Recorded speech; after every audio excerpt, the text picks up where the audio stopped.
21শে ফেব্রুয়ারি অবশেষে বিয়েটা করলেন আপনি। আপনি একটাবার ভাবলেন না আমার কথা? আচ্ছা, একটুও কি কষ্ট লাগে না? লাগবেই বা কিভাবে?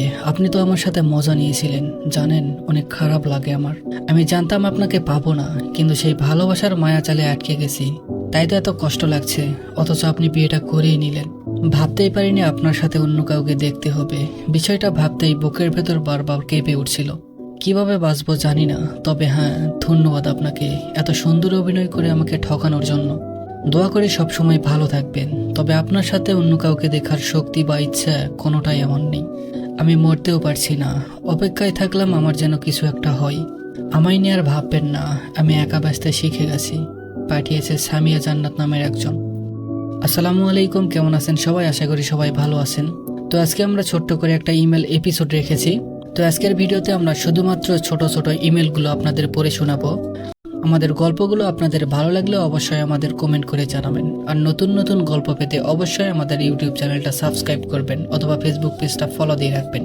তো চলুন আজকের ছোট্ট ছোট্ট ইমেলগুলো পড়ে শোনানো যাক। এই ইমেলটা পাঠিয়েছে আদিত্য নামের একজন। 2021 সালের 15 এপ্রিল। তুমি বললে আমার সাথে তুমি আর সম্পর্ক রাখতে চাও না, আমার কোনো ফিউচার নেই। আমি সবকিছু মেনে নিয়েছি জ্যোতি। আজ 4 বছর হতে চললো। আমি এখনো তোমাকে ভালোবাসি ঠিক আগের মতোই। তোমার চোখ দুটো ভীষণ সুন্দর। আমি আজও চোখ বন্ধ করলে তোমার চোখ জোড়া দেখতে পাই, তোমার হাসির শব্দ শুনতে পাই। কতদিন তোমার মায়া ভরা মুখটা দেখি না। তোমাকে ছাড়া থাকতে ভীষণ কষ্ট হয়। আমার মনে হয় আমার বাকিটা জীবন খুব কষ্টে যাবে। তুমি ভালো থেকো আর আমাকে মনে রেখো। আমি চাই আমাদের হুট করে একদিন দেখা হোক। সেদিন আমি মন ভরে দেখে নিব তোমায়। এত শত স্মৃতি আমি ভুলবো কিভাবে? তুমি আমার কাছে চলে এসো প্লিজ। এর পরের ইমেলটা পাঠিয়েছে জোনায়েদ আহমেদ নামে একজন। 2018 সালের পর থেকে আমি ভালোই ছিলাম, একদম চিল করছি। তখন আমার স্নিগ্ধার সাথে ব্রেকআপ হয়ে গেছে। এরপর থেকে ভেবেছিলাম আর কোনোদিন কোনো মেয়ের সাথে কথা বলবো না। এরপর এভাবেই চলে গেছে 7টা বছর। হঠাৎ করে 2024 সালের শুরুতে, মনে হয় ফেব্রুয়ারিতে, তুমি মাইশার সাথে আমার কথা হয়। তারপর থেকে কেমন জানি একটা মায়া কাজ করতে লাগলো তোমার প্রতি। এরপর থেকে কথা শুরু হয়। তোমার সাথে 8 মাস কথা বলার পর একটা সময় তোমার সাথে আমার কথা বলা বন্ধ হয়ে যায়।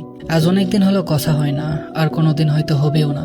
আমি যদি তোমার সাথে কোনো ভুল করে থাকি তাহলে আমায় ক্ষমা করে দিও। তুমি আমার সেই আক্ষেপহীন মহাফুল, যাকে ছুতে গিয়ে আমি ঝরে পড়েছি বারবার। তোমার সাথে আর কখনোই কথা হবে না। জীবনের পথে কখনো দেখা হলেও অপরিচিত চাহনি থাকবে, পুরনো স্মৃতি থাকবে, কিন্তু ব্যস্ত পথে কখনো আর কথা হবে না। মানুষ এমন একটা প্রাণী যাকে বিশ্বাস বা অবিশ্বাস কোনোটাই করা যায় না। কারণ বিশ্বাস করলে ঠকতে হয়, আর অবিশ্বাস করলে হারাতে হয়।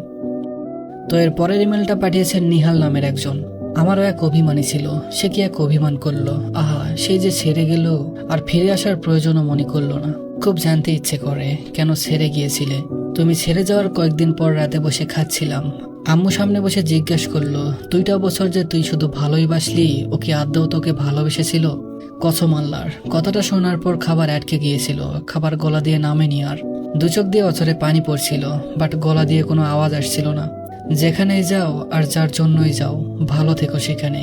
কখনো যদি আমার এই কথাগুলো সামনে পড়ে, ভালো আছো কিনা লিখে যেও। আমার তো আর খোঁজ নেওয়ার অধিকার নেই। ভালোবাসা মারাত্মক সুন্দর না? তো এর পরের ইমেলটা পাঠিয়েছে শাওন নামের একজন। আজ 29 দিন আমরা কোনো যোগাযোগ করিনি, কিন্তু বন্ধুর মাধ্যমে খবর পেলাম ওনার নাকি এঙ্গেজমেন্ট হয়েছে।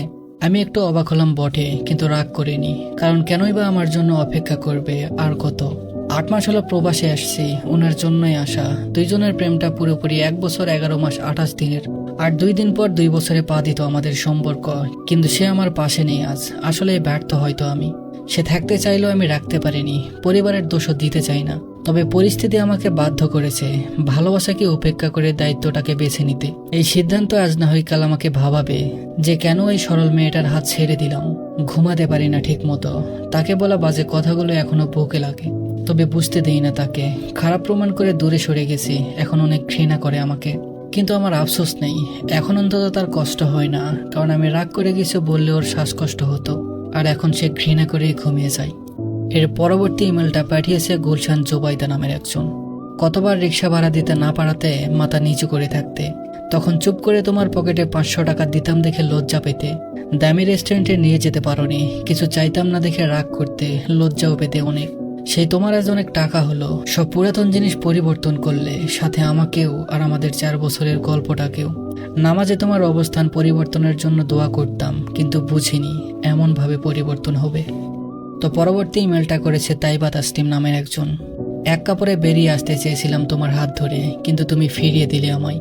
পরিবারের পছন্দের মেয়েকে বিয়ে করে নিলে, অথচ গতকাল রাতে ঠিক 10 মাস পরে সে বলেছ তুমি ভালো নেই, আবারও ফিরতে চাও। কি সাবলীলভাবে তুমি কথাগুলো বলতে। তোমার দিকে কোনো মেয়ে তাকালে আমি সহ্য করতে পারতাম না। সেই তুমি মানুষটির শরীর জুড়ে এক মেয়ের আধিপত্য, তোমার শরীরে অন্য নারীর গন্ধ, তোমার বুকে অন্য নারীর স্বপ্ন। তুমি অন্য নারীকে ছুঁয়ে আবার আমার কাছে আসতে চাও, লজ্জা হয় না তোমার? তো পরবর্তী ইমেলটা পাঠিয়েছে তাহসিন জামান মুনা নামের একজন। এই তো কয়েকদিন আগের কথা, 2021 সালের আগস্টে সে মেসেজ দিয়ে ফ্লার্টিং করা শুরু করলো। কথা বলতে বলতে সম্পর্কে জড়িয়ে গেলাম। 2023 সালের জুন মাসে সব শেষ হয়ে গেল। আমার ভুলগুলোর ভার বেশি হয়ে গেছিল সাকিব। হয়তো সে আর সইতে পারেনি, আমি যে ছোট ছিলাম। আমার ভুলগুলো কি মানিয়ে নেওয়া যেত না? ভালো আছো এখন অন্য কারো সাথে, কিন্তু আমি আর নতুন করে পারলাম না গো। আমি যে সেই তোমাতেই আটকে গেছি। হয়তো তুমি কোনোদিন ফিরে আসলেও আমি মেনে নিব না। তোমার মনের গতি আমার ছোবার সাহস নেই আর। তো পরবর্তী ইমেলটা পাঠিয়েছে স্বাধীন নামের একজন। মিথ্যা বলেছিলাম সেদিন যে আমার ভিসা এসে গেছে। শেষমেশ তোমার পরিবারও তোমাকে ইউরোপ প্রবাসীর সঙ্গে বিয়ে দিল। শুনলাম তোমার নাকি ছেলে বাবু হয়েছে, তার নামও নাকি আমার দেওয়া নামই রেখেছ, আবির। নিশ্চয় দেখতে তোমার মতোই হয়েছে। জানো হিমি, যখন তোমাকে নিয়ে কোথাও কিছু লিখি, আমার মনে হয় জলজান্ত মানুষটি তুমি আমার সামনেই আসো। সেই যে 16 ডিসেম্বর 2019 সন্ধ্যায় কল কাটলে, ওই নাম্বারে কত ট্রাই করলাম, আর কল গেল না। আজ দীর্ঘ 5 বছর তোমার সঙ্গে দেখাও হলো না, কথাও হলো না, অথচ দিব্যি ছোটবেলা থেকে তোমাকে চোখে চোখে দেখে বড় হয়েছি। এখন নাকি হাজবেন্ডের সাথে আমেরিকায় আছো। যেখানেই থাকো সুস্থ থাকো। বেশি কিছু বলার নেই। তুমি প্রতারক ছিলে না, তোমাকে ভালোবাসতাম, আজও বাসি, ঠিক আগের মতো। তো পরবর্তী ইমেলটা পাঠিয়েছে তাসলিয়াত তাবিন নামের একজন। 18 আগস্ট 2019 তোমাকে হারিয়েছিলাম। জানো ঈশিতা, আমার এখনো তোমাকে মনে পড়ে। এখনো প্রতিটি রাতে আমার হৃদস্পন্দন বেড়ে যায় যখন তোমার কথা মনে পড়ে। জানো, সেদিন তুমি যাওয়ার পর আমি আর কোনোদিন ভালো থাকতে পারিনি। কক্সবাজারের অলিতে গলিতে তোমাকে খুঁজেছি, কিন্তু কোথাও পাইনি। আল্লাহ তোমাকে আমার করে দিলেই পারত। হয়তো আমি পাপী ছিলাম বলে আল্লাহ আমাকে দেয়নি। তোমার বিয়ের 5 বছর পার হলো, কিন্তু আমি তোমাকে একটা দিনও ভুলে থাকতে পারিনি। জীবন্ত লাশ হয়ে বেঁচে আছি মাত্র। ভালো থেকো, আমার না হওয়া ভালোবাসা। তোমাকে পেয়ে গেলে হয়তো এভাবে গল্প লিখে পাঠাতে হতো না। তো এই পরবর্তী ইমেলটা পাঠিয়েছে কাউসার নামের একজন। সালটা ছিল 2012 সালের 18 ডিসেম্বর, তোমার আমার এক হওয়ার দিন। প্রায় 1.5 বছর প্রেম করার পর ঘর থেকে বের হয়ে আসলে 7 জুন 2014। 8 জুন 2014-তে বিয়ে করলাম। তারপর দুজন হোস্টেলে থেকে পলিটেকনিক লাইফ শেষ করলাম। 18 সালে তুমি ঢাকায় এসে জব নিলে। তারপর থেকেই সংসার জীবন শুরু। নানান মান অভিমান কষ্ট সুখ নিয়ে ভালোই ছিলাম। 2022 সালের 19 সেপ্টেম্বর কল আলোকিত করে আসলো আমাদের আরিয়ান। সুখী পরিবার বলতে যা বোঝায় তেমনই চলছিল। হঠাৎ করেই শ্বাসকষ্ট আসলো 12 ডিসেম্বর 2024। 15 ডিসেম্বর ফুসফুসের পানি বের করা হলো। 19 তারিখ রিপোর্ট দেওয়ার কথা ছিল। ডাক্তার আসলে কি হয়েছে সেটা জানা যাবে। অথচ তুমি ঠিক এক যুগেই সম্পর্কটা রাখলে। 18 ডিসেম্বর যে পথের শুরু হয়েছিল, 18 ডিসেম্বরই শেষ দেখা দিয়ে চলে গেলে।